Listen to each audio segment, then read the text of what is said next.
Hello, ladies and gents. Romie Reviews here. Please like, comment, subscribe. Now, the haves and the have-nots.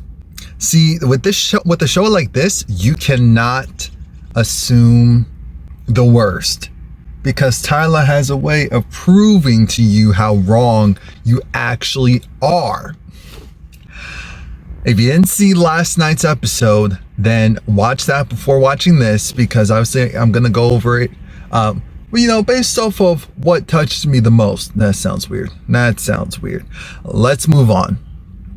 One of the things that happened in the episode was the fact that Hannah still trying to figure out what's going on with this money situation. She gets a call from Catherine letting her know that Jim is coming over because he's convinced that you have the money. And it's just not making any sense because she knows she doesn't have the money. Catherine said she's going to come over to handle this. We know Jim. So while Hannah is talking to Hannah's talking to Benny, and she's just irritated and over the situation, Jim eventually comes by. Sidebar, aside from the fact that, it's of her feeling like, Jim is, who else could have done this? Who else could have been involved? Let's forget all of that for a moment. Let's just focus on this. Jim is in the house because he has a key to it, because remember, it's originally Catherine's place. And he's in there while they're talking about him. And so then Hannah and Benny go over. They try their best. They try their best to deal with this man in a very nice, civil way. When I tell you, they really do try. But Jim is the worst. He is the worst. Because he's the worst, what ends up happening is he calls Hannah a B. He calls Candace a B. He calls her a hoe. And Benny is seething. He keeps saying how, he's going to do this, do that, F bleep, F flat. Jim saying right back at you, F bleep, F black. Then Jim was starting to, because I think Benny may have done it first, but Jim joined in on the making fun of the way how they talk. I said, Jim, you already give off good old boys vibes.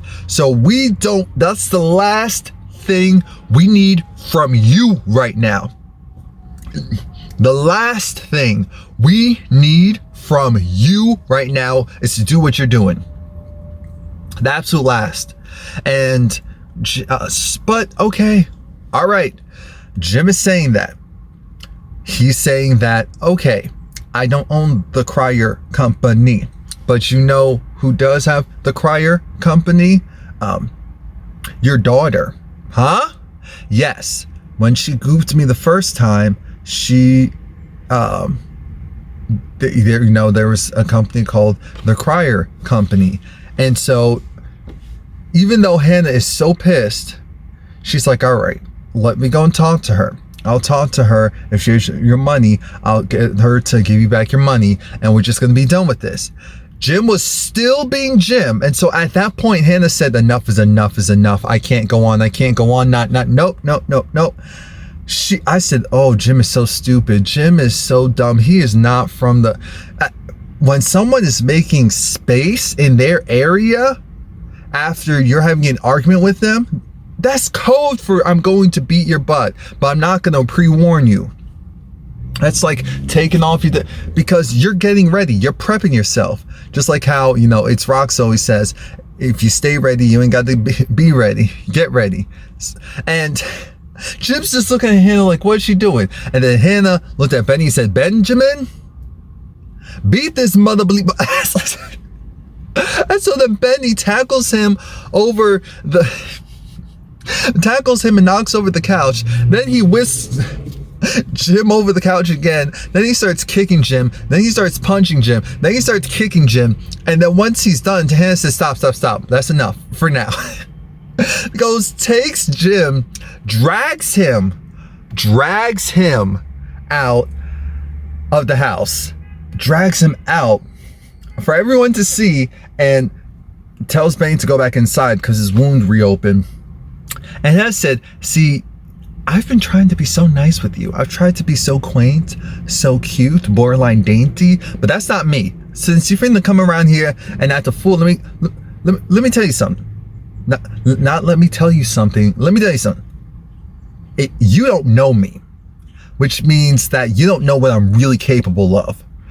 Don't try me again, because this butt whooping was your warning. It was the precursor to something worse, much worse.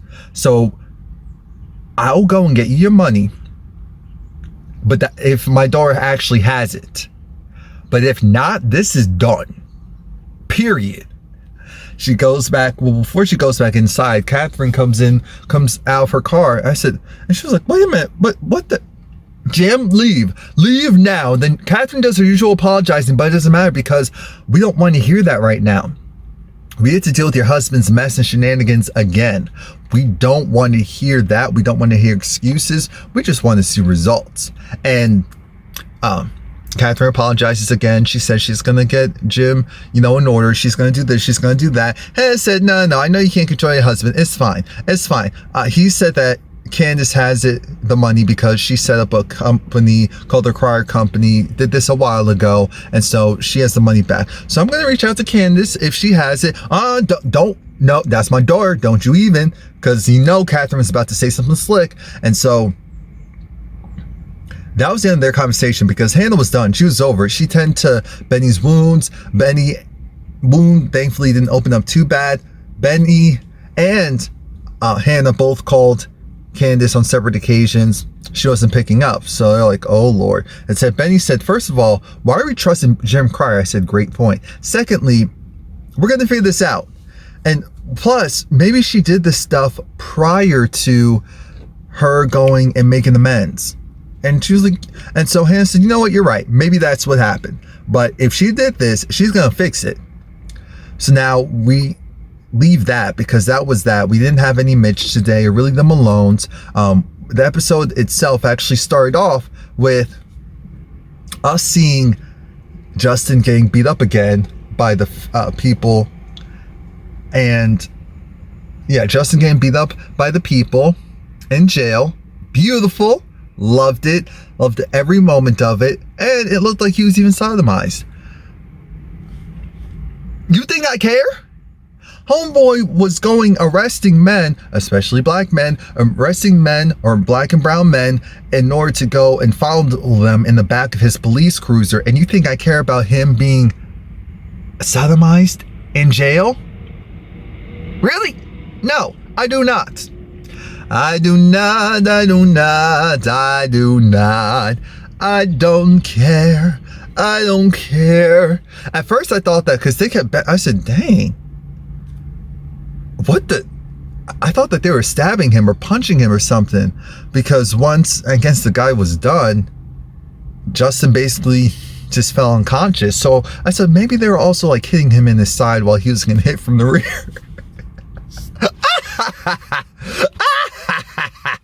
Anyway,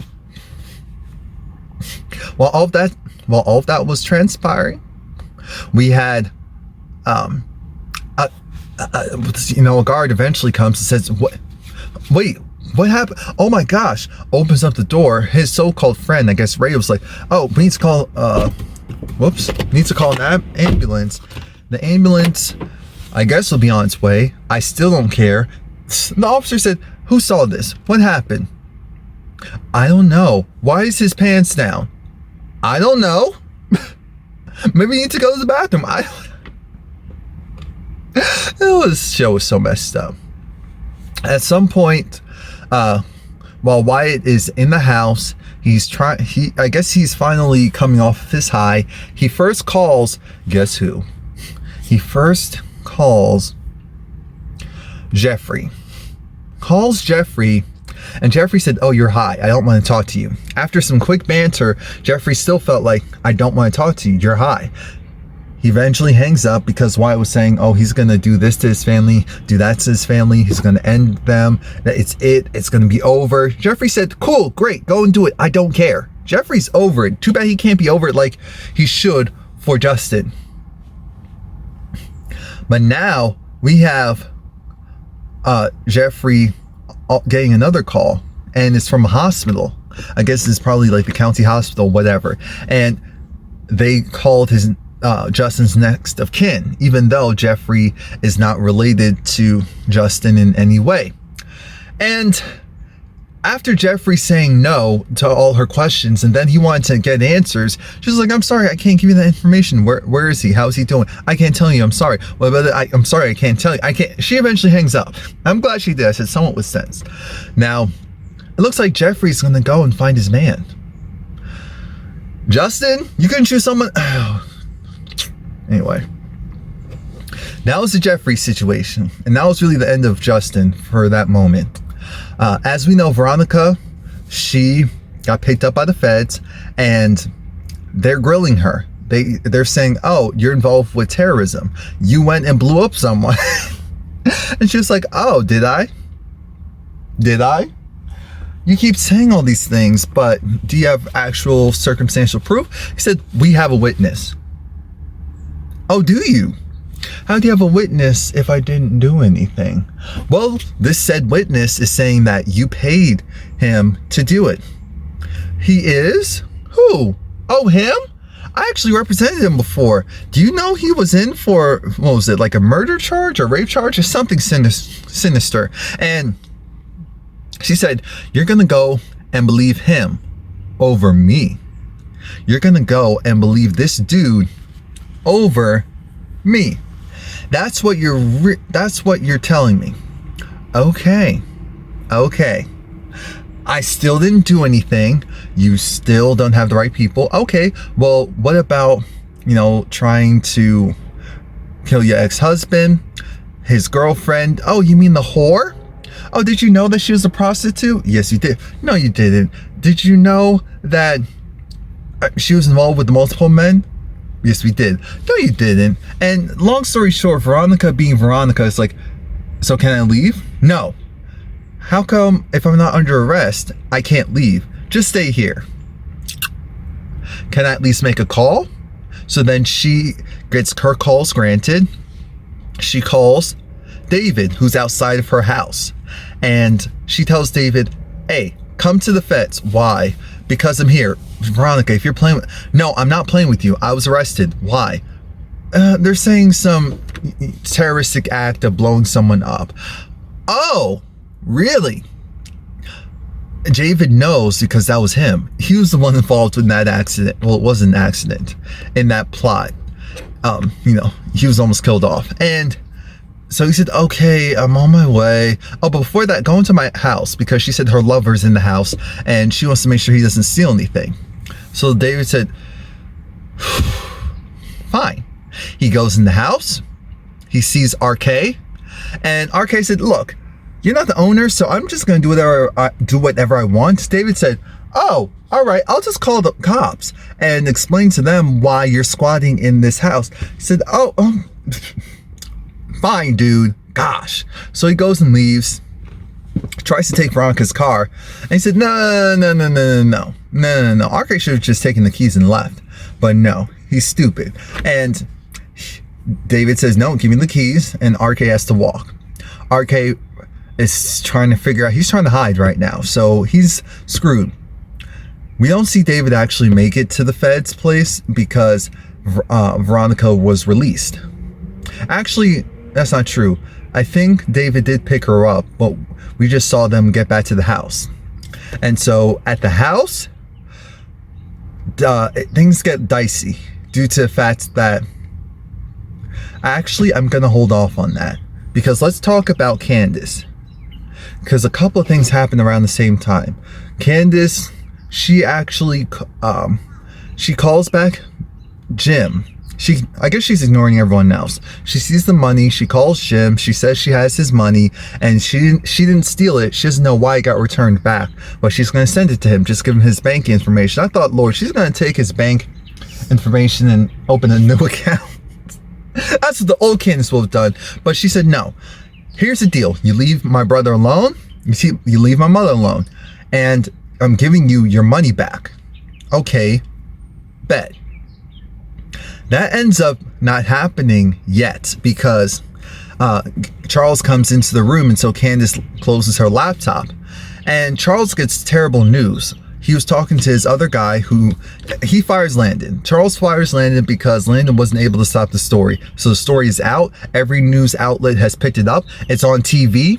And they're trying to figure out, okay, what are they going to do with Candace? And he goes up to Candace's room. He turns on the TV and shows her that the jig is up. The jig is up. And it looks like he's going to abandon her, which I was a little surprised by, but we'll have to tune in next week for that. Wyatt did talk to Jim and say that, oh, he was gonna, do this and do that, because Jim catches Wyatt drinking, and Wyatt was trying to hide it in a soda can, even though Jim knows better. He poured it down the sink. I'm thinking, why do you have the alcohol right there? You can easily break into it. Because this was at the time when Jim looked very disheveled. And anyway, we move on to him getting a call from the feds. And after some roundabout talking, which got on my nerves, Jim found out that no, this is not the attorney for the state. This is the attorney for the country. And he said, oh, yes, we're going to set up a meeting. Oh, I'm so sorry. Yes, whatever time. Thank you very much. I said, look at Jim. I said, oh, Lord, Jim is getting exactly what he wants. Really? Really? Jim is super annoying, and Jim stays partially winning. Now we get to the final moment that matters. We see that, it was funny, the banter between Benny and his mom, when Benny was saying certain things, but then Hannah was trying to be biblical again, and Benny said, well, based on what you're saying, you may need to go and check yourself. But we finally get to the biggest twist. I did not even think about it. It makes sense, but I didn't even think about it. So Veronica is talking to David outside by the pool, and it's a very tense moment. And David's still trying to profess his love for his wife and how they can move forward, move past anything. And she's still upset and she's still hurt. But here's the main issue. The main issue with all of this is the fact that she goes and she wants Jeffrey to go into basically go away to Utah for some conversion therapy. She wasn't trying to call it that, but that's what it is. And David's like, no, that's not gonna work. That doesn't work. It's not and she doesn't want to hear that. And that's when she realizes, oh, David, I thought you said you were on my team. You're on my side. We're on the same page. But we can't be on the same page if you're still allowing our son to go and do that stuff. And David's just looking at her like, ugh. And so then he keeps talking. She starts to talk about the past and like Erica and all of that. And then she goes left. She goes very left. She goes and starts to talk about how, and how she caught, she should have known that her like father, like son, since the father likes men, the son would follow. David's looking at her like, I don't like men like that. That's not my thing. Ew, is that a bug? Anyway, and so she's looking at him like, no, not you, your coworker. Huh? Yeah, your coworker down at the firm, at their office. You never noticed how he looks like Jeffrey? What do you mean? All right, when our marriage was rocky and I didn't feel like you were giving me enough attention and affection, and we had the rough patch, she went and slept with his coworker. So now we get this random twist that Jeffrey is not biologically David's son. And so when David really thinks about it, he's like, oh. And so that's why she has such issue with Jeffrey. One, because even though she loves David, David isn't the father. And I guess she's been putting her feelings against the father because she caught the father. She was going to leave David for, Jeffrey's actual father. But then she caught him in bed with another man. And so that's why she's going so hard at Jeffrey, like father, like son. And so then she goes and has the nerve to say, do you still want to be with me? Still want to make it work? David says no. Not only does he say no, he kind of looks at her and he says, oh, he wants to kill her. I said, no. So then he was like, I'm so close to you just so that I can murk you. She looks at him like, wait, David, wait.